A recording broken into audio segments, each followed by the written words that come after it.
Oke, selamat pagi sahabat YouTube dimanapun Anda berada. Kali ini saya bersama Bapak Imam Masjid yaitu Bapak Musti Mustafa. Yang saya lihat setiap paginya Bapak Imam Masjid, Bapak Musti Mustafa ini selalu melakukan sholat Isra, ya Pak Musti ya, sholat Isra. Isra. Saya sendiri pemirsa saya belum begitu paham dengan eh, apa pahala-pahala dari sholat Iqra itu.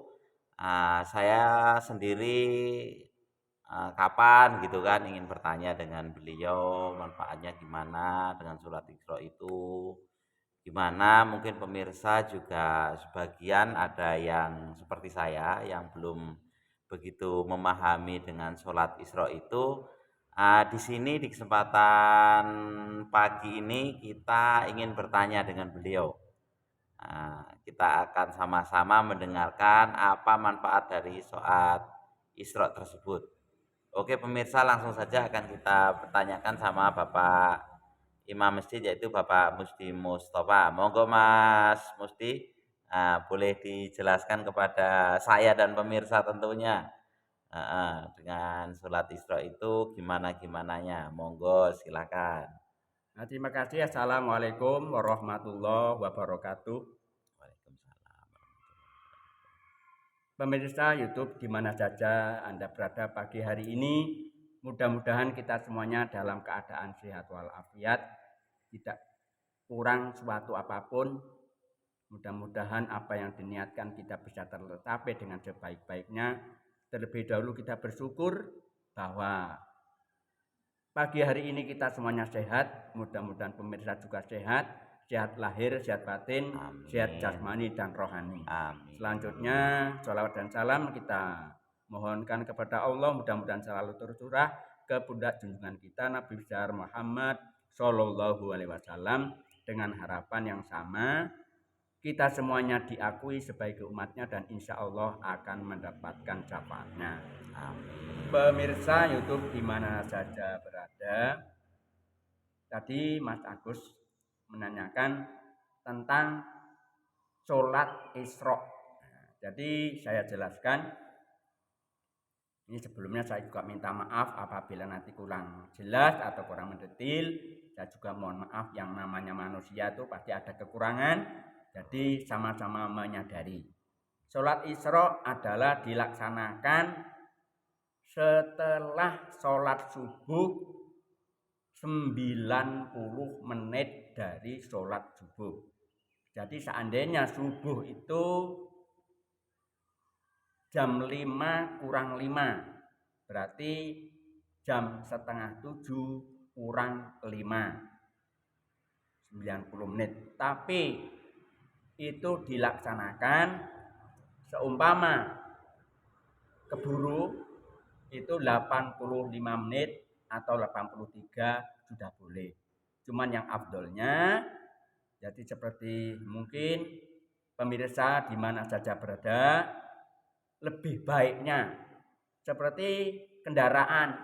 Kalau kendaraan itu kan macam-macam, ada yang sedang, ada yang agak jelek, ada yang lebih bagus.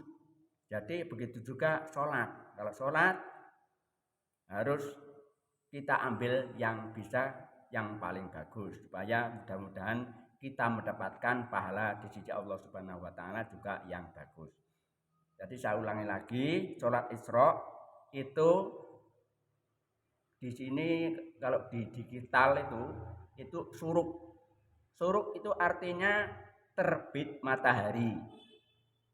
Setelah suruk baru gang sekitar 10 menit kita baru sholat Isra, itu paling cepat 10 menit, kalau bisa seperempat jam atau 15 menit. Boleh dijelaskan Pak Imam, sholat Isra ini sebenarnya faedahnya atau pahalanya itu gimana? Saya kurang paham itu Pak. Mesti monggo.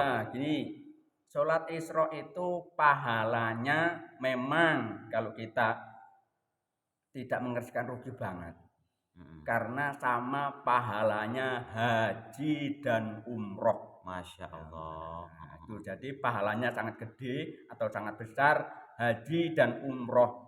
Nah, bayangkan kalau kita umroh berapa juta sekarang. Jadi kalau kita sholat Isra mudah-mudahan pahalanya juga sama. Begini Pak Musti, ya, sholat Isra ini kan termasuk gantinya haji dan umroh ya? Ya. Haji dan umroh. Kalau haji dan umroh itu kalau mungkin kalau orang kaya, orang yang mampu itu bisa lah ya Pak Musti ya. Ya, Kalau ya. seperti ya kita ini bukannya nggak mampu. Mudah-mudahan kita ada niat dan Amin. tercapai. Nah, cuman bagi yang mungkin tidak mampu, mungkin cukup dengan sholat Isra ini ya Pak Musti ya. Ya, jadi pahalanya ya Nah, sama haji dan umroh. Pahalanya sama haji dan umroh. itu harus setiap pagi atau gimana Pak Musti? Itu tidak harus setiap pagi, tapi waktunya itu terbatas. Terbatas itu tidak seperti sholat duha. Kalau duha itu kan sampai jam 11 masih bisa. Kalau Isra itu dari 90 menit setelah subuh cuman 20 menit. Setelah itu waktu Isra sudah habis, tidak ada Isra lagi.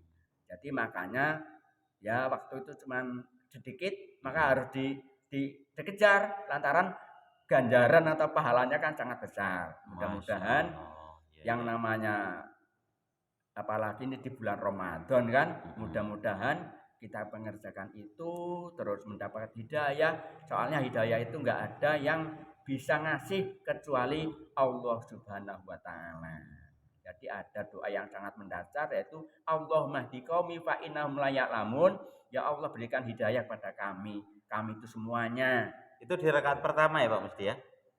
Ya kalau doanya itu di akhir-akhir apa? Di akhir sholat. Tapi kalau suratannya, suratannya boleh suratannya dijelaskan? itu kan yang afdol. Yang afdol untuk suratan, bacaan suratan di sholat sunnah itu satu. Itu kan 2 rakaat. Rakaat pertama Al-Kafirun atau kuliah ayyuhal kafirun. Yang kedua itu mudah Al-Ikhlas, qul huwallahu ahad. Itu yang paling afdol untuk mengiringi sholat sunnah. Jadi supaya pemirsa tidak